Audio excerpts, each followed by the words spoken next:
Caleb Rowe, a young former Navy SEAL, hiding in a snowbound cabin at the edge of the Cascades, wanted nothing from the world but distance. Then, in the heart of a brutal winter night, scratching sounds cut through the storm. When he opened the door, a broken German shepherd stood there, 4 freezing puppies pressed to her legs. He didn't know it yet, but that moment would drag buried truths into the light and give him a reason to stay. Before we begin, tell us where you're watching from and subscribe for stories of loyalty, survival, and second chances.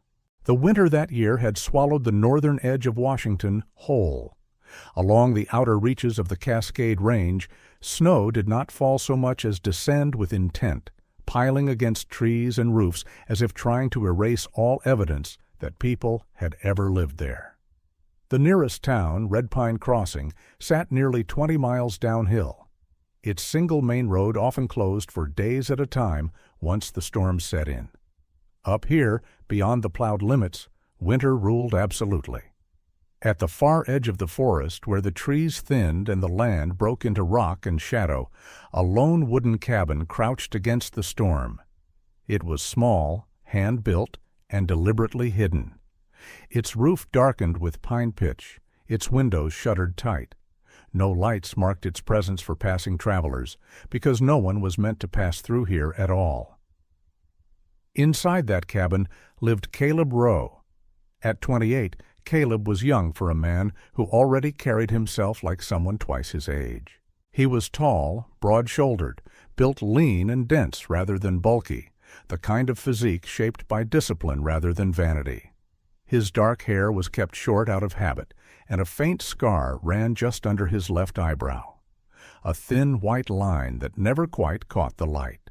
His face, clean-shaven and angular, bore the stillness of someone who had learned long ago not to waste movement or expression.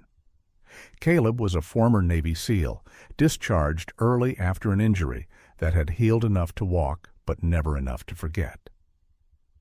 He didn't speak about his service. He didn't correct people when they assumed he worked security or forestry.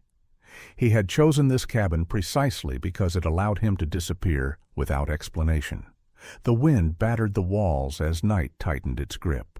The temperature had dropped well below zero, the kind of cold that burned skin and stiffened breath inside the lungs. Caleb sat at the rough-hewn table near the stove, repairing a cracked snowshoe strap by lamplight. The room was spare, but functional. 2 chairs, a narrow cot, shelves lined with canned food and medical supplies, a rifle mounted above the door more as habit than threat. Then the sound came. It was not loud. It wasn't even distinct at first, just a faint, irregular scrape beneath the roar of the storm. Caleb froze, head tilting slightly, as his body reacted before his thoughts did.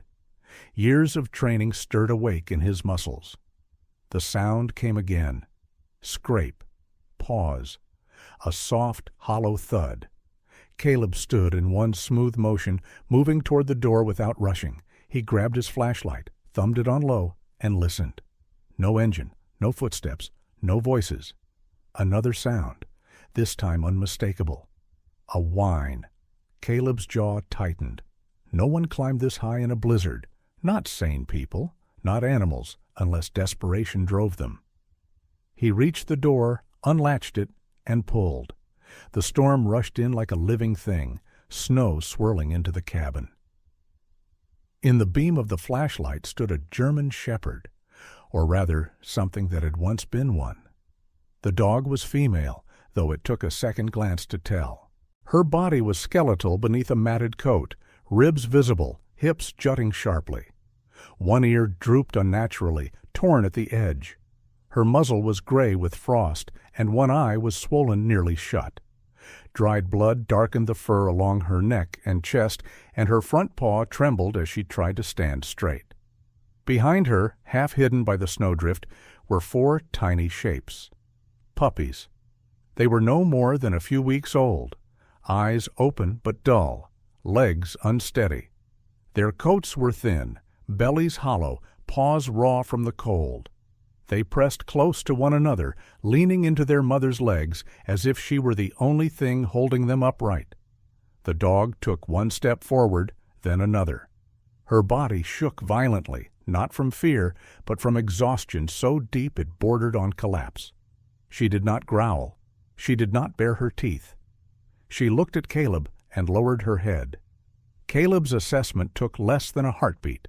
Malnourishment, hypothermia, trauma, severe infection, the marks around her neck, old rope burns, healed poorly, made his stomach knot. This wasn't neglect. This was systematic abuse. He moved. Caleb dropped to one knee and swept his coat open wide, blocking the wind. "Inside," he said, not gently, not harshly, but firm. The word wasn't for comfort. It was a command. The dog hesitated only long enough to glance back at her puppies. Then she stepped forward, staggering across the threshold. The puppies followed, tripping over one another, little bodies all instinct and fading strength. Caleb closed the door behind them, shutting out the storm. The sudden silence was jarring.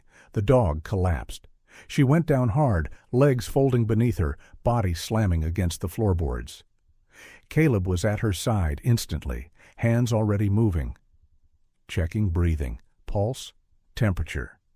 Her skin was ice cold beneath the fur. Her breath came in shallow, ragged pulls. "She's in shock," he murmured, more to himself than anyone else. He worked fast. He stripped off his outer jacket and draped it over her, then grabbed blankets from the cot, wrapping them tightly but carefully. He shifted the puppies closer to the stove, which he stoked until the fire leapt higher, heat rolling outward in waves. The puppies whimpered softly, tiny sounds barely louder than the crackle of wood. Caleb scooped them up two at a time, tucking them together so they could share warmth. Their bodies were frighteningly light. As he worked, his eyes caught on something at the mother dog's throat. A metal ring, partially hidden by fur and dried blood. Not a collar, not a tag. It was thick, industrial, dull steel etched with a number. No name, no address, no microchip housing. Caleb's fingers stilled for half a second. "That's not right," he said quietly. He set the thought aside. Survival came first. He finished stabilizing the puppies, then returned to the mother dog. She stirred weakly, lifting her head just enough to check the room. Her gaze locked onto the puppies, tracking their small movements with fierce concentration.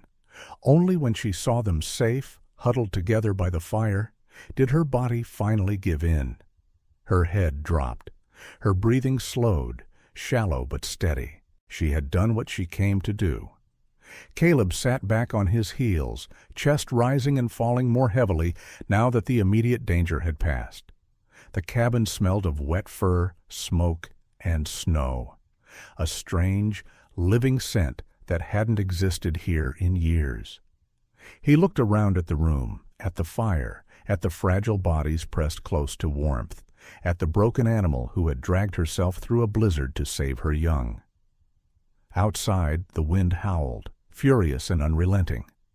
Inside, something had shifted. Caleb Rowe stood between firelight and frozen darkness, knowing with sudden absolute clarity that this night had already changed the shape of his life. Whatever had hunted this dog, whatever had broken her and left her to die, it had knocked on the wrong door, and there would be no going back. Snow did not ease. It stacked itself against the cabin walls day after day, sealing the forest into a white silence broken only by wind and the low crack of firewood splitting under Caleb Rowe's axe. Time blurred into a narrow rhythm of breath, heat, and vigilance.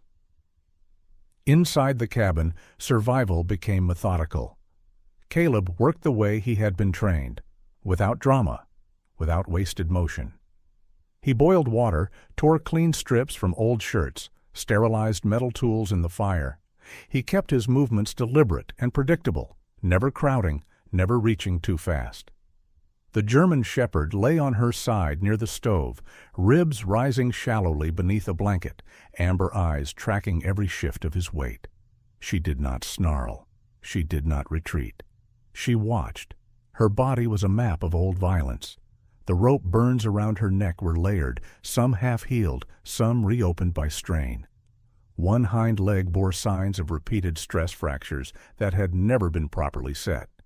The pads of her paws were split and raw, nails cracked and broken down to the quick. This was not the damage of neglect. It was training delivered without mercy. Caleb cleaned each wound carefully, murmuring nothing. He had learned long ago that comfort meant little if it arrived at the wrong time. What mattered was consistency. He wrapped her leg, splinted it lightly, and kept her warm. When she flinched, he paused. When she steadied, he continued. The puppies remained bundled together near the stove, tiny bodies pressed into a single trembling knot. Their eyes followed their mother constantly. Whenever one of them whimpered, she shifted, dragging herself inches closer despite the pain, positioning her body as a barrier between them and anything that moved. Caleb noticed the pattern on the second night. He had risen quietly to feed the fire when one of the puppies stirred and squeaked in its sleep. Instantly, the shepherd's head lifted. Her ears flattened, her body tensed, even half-sedated with exhaustion. She placed herself between the sound and Caleb without ever taking her eyes off him. Extreme protective response. Conditioned, not instinctive alone. He straightened slowly and stepped back. The dog relaxed by degrees, but her gaze never softened. "You don't need to guard them from me," Caleb said quietly, knowing the words didn't matter. His tone did. He returned to the table and waited until her breathing evened out again. Food was scarce but rationed with care. He soaked kibble in warm water, fed the puppies in measured intervals, monitored hydration. He kept his distance when he could, close only when necessary. He never reached for the dog's head, never stared her down. Trust, if it came, would come on her terms. On the third day, the storm thinned just enough for visibility beyond the tree line. Caleb layered up and stepped outside, marking his path with bright cord before moving away from the cabin. The wind bit hard at his face, but the snow held impressions clearly. Tracks, large paw prints, uneven, dragging at intervals. Smaller prints clustered behind, erratic and shallow. Caleb followed them slowly, scanning for anything out of place. He found it less than half a mile downslope. A rough hunting camp squatted beneath the trees, abandoned, but not long ago. A canvas tarp hung torn from one corner. A fire pit lay choked with ash and frozen fat. Nearby, lengths of rope lay half buried in snow, stiff with old blood. Metal hooks were nailed into a fallen log at chest height. Caleb crouched, gloved fingers hovering inches from the ground. He did not touch anything. He didn't need to. This wasn't a campsite. It was a processing point. He stood there longer than he should have, the forest pressing in around him. Reporting it would be easy. A call, coordinates, paperwork. Someone else would take over. His body rejected the idea. This was too clean, too practiced, too familiar. He followed the tracks only far enough to confirm there were vehicle ruts beneath the snow. Wide tires, heavy load. Then he turned back. Not because he was afraid of what he'd find next, but because he understood something colder. This wasn't finished. Back at the cabin, the fire was low. The puppies slept in a heap, bellies finally round enough to rise and fall with ease. The shepherd lay awake. Caleb knelt beside her and adjusted the blanket. Her eyes never left his hands. "I'm not your enemy," he said, again for himself. He reached for a tin cup and paused, considering her. Names carried weight. He hadn't named anything in years. He thought of the camp, of the scars, of the way she had dragged herself uphill through a blizzard and refused to fall until her young were safe. "Ash," he said softly, "that's what I'll call you." She did not react. Ash, what remained after fire, what survived being burned down to nothing. Days passed. The snow returned with renewed force, sealing them in again. Caleb kept the routine steady. Clean, feed, check wounds, stoke fire, sleep in short intervals with one ear open. Ash improved slowly.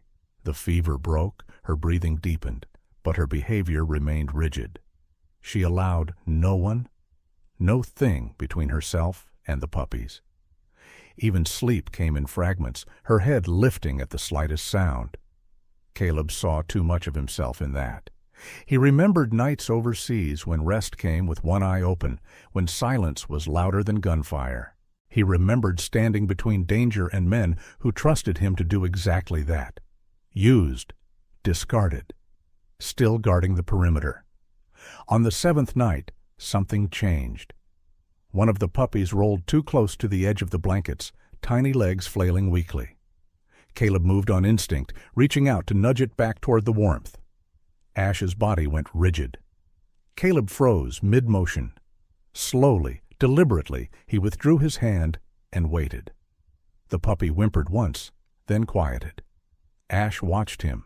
Her ears shifted. Her breathing slowed. After a long moment, she lowered her head again. Caleb did not move for several seconds after that. When he finally rose, his movements were even slower than before. Later that night, the fire burned low. The wind pressed against the cabin, relentless but distant. Caleb sat on the floor a few feet away, back against the wall, exhaustion pulling at him in heavy waves. Ash shifted. She dragged herself closer, not toward the puppies, but toward him, only a few inches, enough that the warmth of the fire no longer separated them. Caleb didn't react. Minutes passed. Then, tentatively, Ash extended her head and rested it on the floor between them. Caleb's breath caught despite himself. Carefully, with the same measured control he had used in war zones and disaster sites, he reached out and rested his palm on the top of her head. She did not flinch, her eyes closed. The cabin held its breath. Outside, the storm howled on, unaware that something ancient and fragile had just shifted. Trust did not arrive with ceremony. It came quietly, offered not in submission, but in choice. And Caleb Rowe understood the weight of that better than most. The snow thinned just enough to make movement possible, though not safe. The forest loosened its grip reluctantly, branches sagging under white weight, the sky a dull sheet of iron. Caleb Rowe waited until the wind settled into a steady howl before loading the truck. He moved with the same care he used for everything now. Slow, deliberate, aware that one mistake in winter could cost more than time. Ash lay on a padded board in the truck bed, wrapped in blankets and secured to keep her injured leg from shifting. Her breathing was steady, but the smell told the truth before the wound did. Infection. Deep, angry, spreading. Caleb had seen it too many times to pretend otherwise. The puppies were left in the cabin, tucked into a box near the stove with extra heat and food set out. Ash had resisted at first, lifting her head weakly, eyes frantic, until Caleb knelt beside her and held her gaze. He didn't touch her then. He didn't have to. She lay back down, jaw tight, trusting the math of survival, even if she hated the distance. The drive down the mountain took nearly an hour. The road was more suggestion than path, snow-packed and narrow, trees looming close on either side. When the first buildings of Red Pine Crossing came into view, the town looked exactly as it always did. In winter, small, tired, enduring. A diner with fogged windows, a hardware store with a sagging awning. A post office painted the color of old bone. Caleb parked near the veterinary clinic, a low building with a green roof and a single light burning inside. He lifted Ash carefully, muscles straining against her weight and the slick ground, and carried her through the door. The warmth hit first, then the smell of antiseptic. Behind the counter stood Hannah Brooks, sleeves rolled to her elbows, dark hair pulled into a loose knot that never quite stayed neat. She was in her early 30s, slender but strong, with steady hands and eyes that missed very little. A faint scar crossed one knuckle. Old, healed, clean. She looked up as the door opened, assessment already written into the tilt of her head. "Put her on the table," she said, voice calm and low. No questions yet. Caleb did as told. Ash growled softly, more reflex than threat. Hannah paused, waited for the sound to fade, then approached from the side where Ash could see her. She moved like someone used to fear, respecting it without feeding it. "This one's been through hell," Hannah murmured as she examined the leg. Her fingers were gentle but firm, pressing, testing. Ash flinched once and then held still, eyes locked on Caleb. Hannah cleaned the wound in silence. When she straightened, her mouth had gone thin. "These injuries," she said carefully, "they aren't random." Caleb met her gaze. "No?" Hannah hesitated, then continued. "I've seen this pattern before. Dogs brought in half dead. Same kind of stress fractures, same scars, always winter." She reached for antibiotics and began prepping a syringe. People like to say accidents happen in the woods. Caleb didn't respond. "She's lucky," Hannah added after a moment. "Another day or two, and this would have gone systemic." As she worked, Caleb noticed what she didn't say, the way her eyes flicked toward the door when footsteps passed outside, the way she lowered her voice without realizing it. "Any idea who did this?" he asked. Hannah's hands didn't stop moving. "No," she said. Then, after a beat, "Not officially." Caleb filed that away. While the medication took effect, he stepped outside to breathe air that didn't smell like blood and chemicals. The town moved slowly around him. People nodded without stopping. A man shoveled snow with mechanical persistence. Two teenagers leaned against a truck, voices low, glancing toward the clinic and then away. When he went back inside, Hannah was filling out paperwork. "There have been reports," she said without looking up. "Missing dogs, mostly working breeds, shepherds, Malinois, some huskies." "Reports filed?" Caleb asked. She sighed. "Some. Others never made it past the front desk." "Why?" Hannah capped her pen. "Because the woods are big? Because winter eats things? Because people don't like trouble?" She met his eyes then. "And because sometimes when folks push too hard, the paperwork disappears." Caleb didn't ask who made it disappear. Ash slept through the rest of the treatment, exhaustion finally winning. When Hannah finished bandaging the leg, she stepped back and washed her hands. "She'll recover," she said. "Slowly. You'll need to keep her quiet. Follow the dosage. Bring her back in a week." Caleb nodded. As he lifted Ash again, Hannah added, "Be careful." He paused.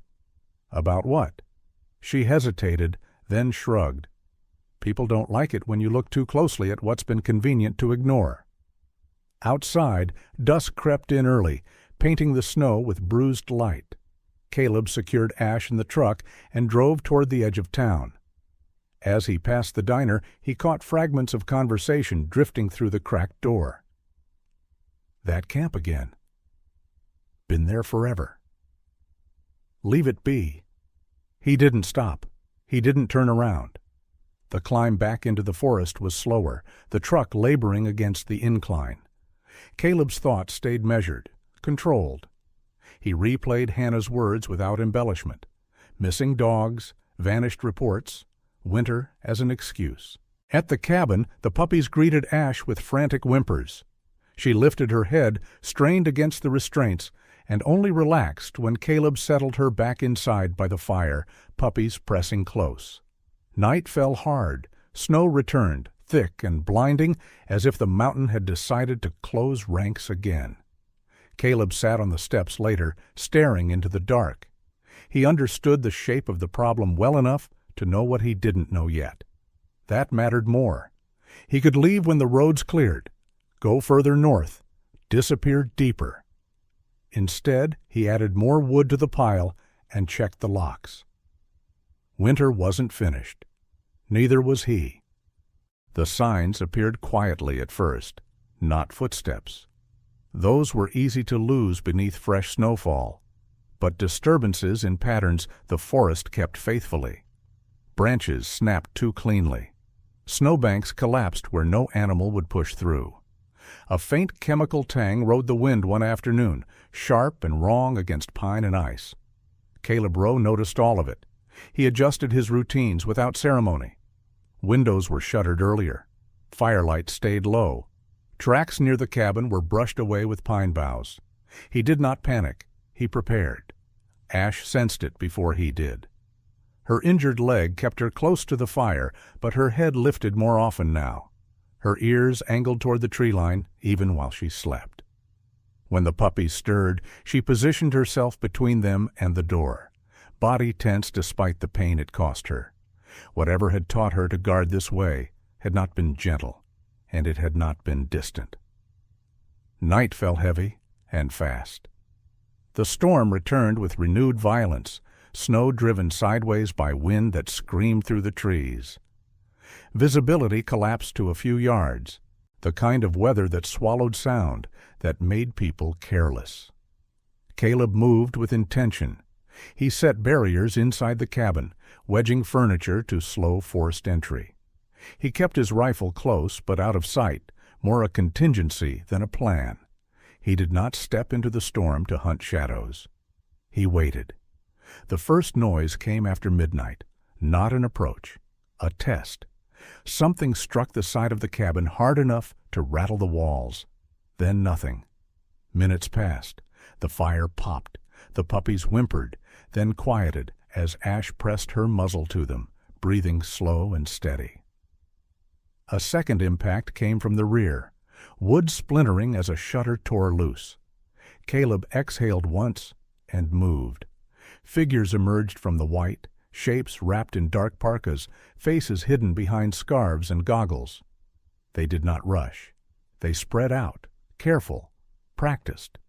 One carried a length of rope coiled at his hip.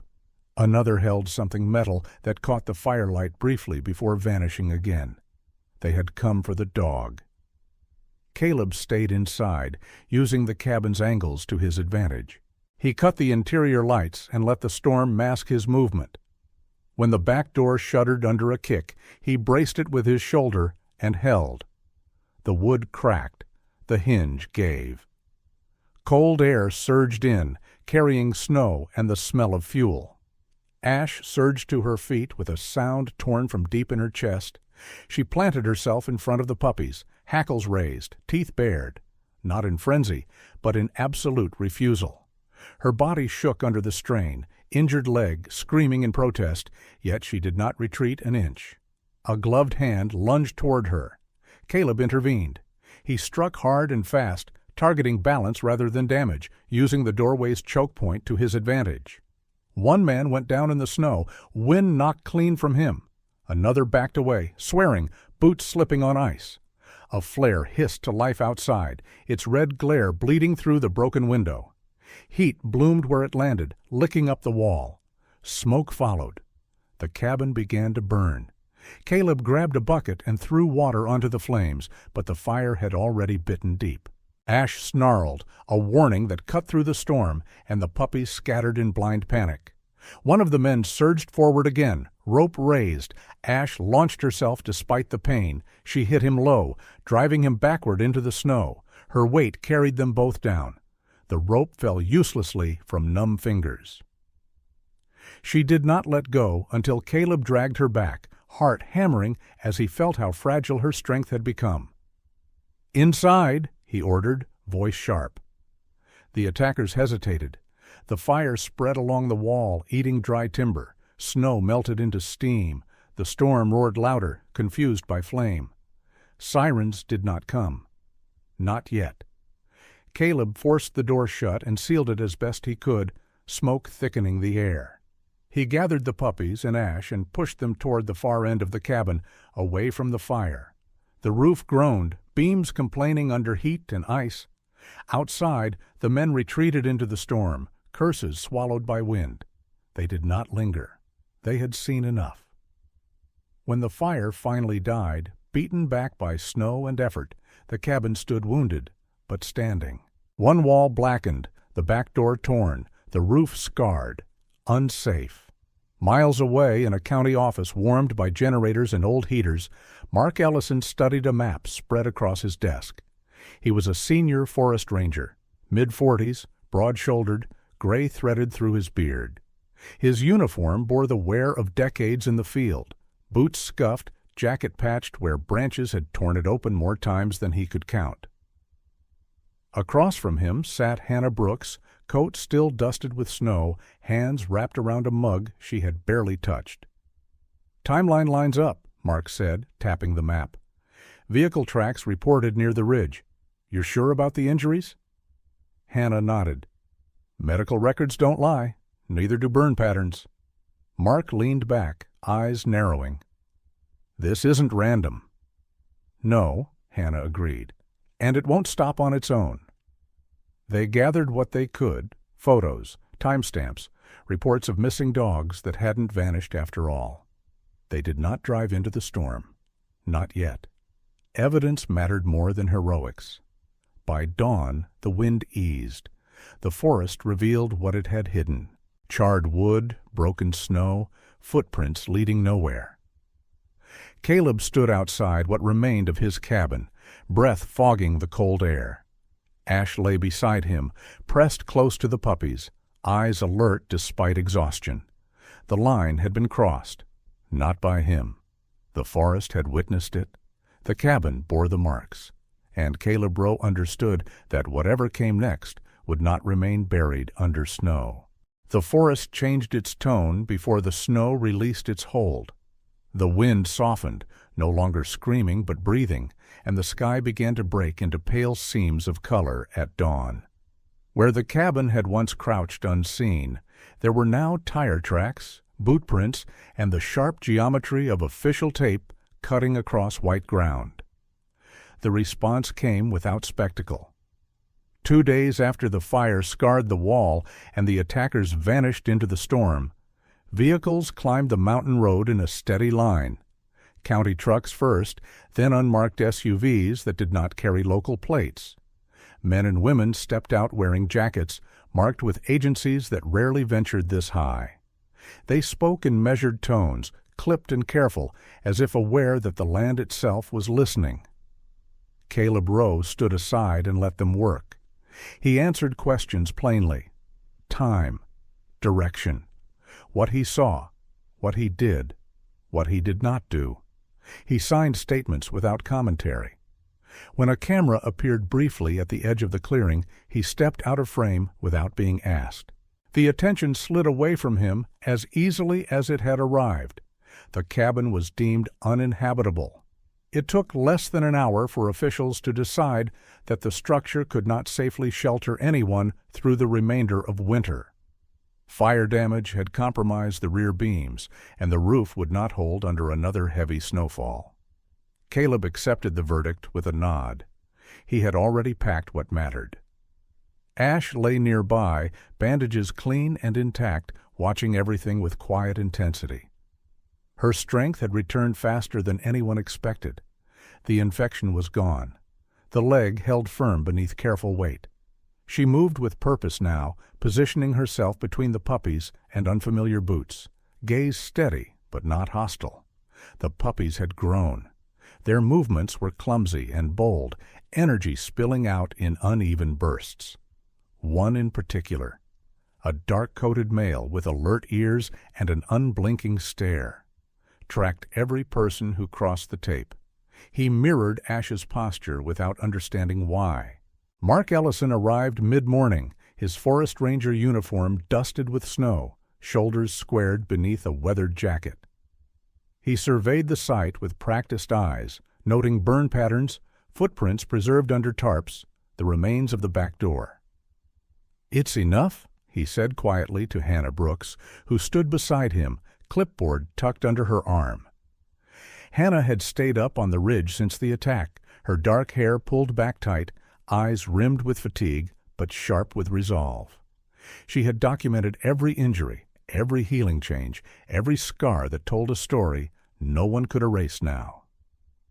They followed the supply chain, she said. Not just the camp. Mark nodded. It's bigger than we thought. Down in Red Pine Crossing, the ripple reached places long untouched by consequence. A property deed surfaced that did not belong to the man whose name was on the mailbox. Bank records connected fuel purchases to a shell account that had funded equipment and transport. Missing dog reports were retrieved from backups no one remembered authorizing. By week's end, the hunting camp Caleb had found was sealed beneath bright metal signage. Beyond it, other sites were uncovered: staging areas, makeshift kennels, routes carved through the trees to avoid main roads. Names were written down. Titles followed. A council member resigned pending review. A permit officer was placed on leave. An internal audit began with a press release written to sound reassuring. It fooled no one who mattered. Caleb read about it once on a bulletin board outside the general store and did not linger. The rebuild began quietly. Neighbors he barely knew brought lumber, tools, hot food wrapped in towels. No one asked questions that required answers. They worked in short shifts, hands numb from cold, breaths fogging the air. The cabin rose again, smaller but stronger, beams treated and reinforced, windows set deeper against the wind. Hannah stayed. She rented a small room above the clinic and split her days between treating animals and helping at the site. She spoke little while she worked, but when she did, her humor was dry and her focus absolute.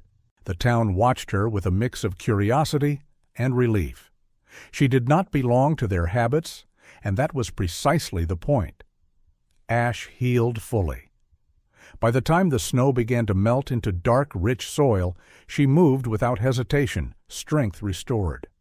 The puppies raced across the clearing in uneven lines, skidding and tumbling, jaws snapping playfully at one another.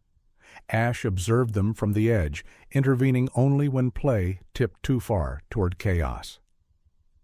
One afternoon, a man arrived with papers and a measured smile. He was lean, early 30s, hair clipped short, posture precise. His name was Daniel Price, a K-9 training coordinator sent from a regional unit overseeing working dogs. "This one," he said, nodding toward the dark-coated puppy who had been watching him since he stepped out of his truck, "shows promise." Caleb listened without attachment. He asked practical questions: training standards, oversight, placement. The answers were solid, transparent. When the puppy was lifted into the vehicle, he did not whine. He watched Ash until the door closed, then turned forward, alert and unafraid. Ash stood still until the truck disappeared. Then she exhaled and returned to the others, acceptance settling into her bones. The rescue shelter took shape beside the new cabin. A modest structure, well insulated, clean. It held a handful of kennels, a small medical area, shelves stocked with donated supplies. A sign was mounted by the path, hand-painted and simple. People began bringing animals they had kept hidden. Dogs with old injuries, dogs that flinched at raised hands. Ash greeted them without ceremony, presence alone enough to steady shaking bodies. Caleb did not run the place like a mission. He ran it like a life. He split wood, repaired fences, filled bowls. When paperwork came, he signed it.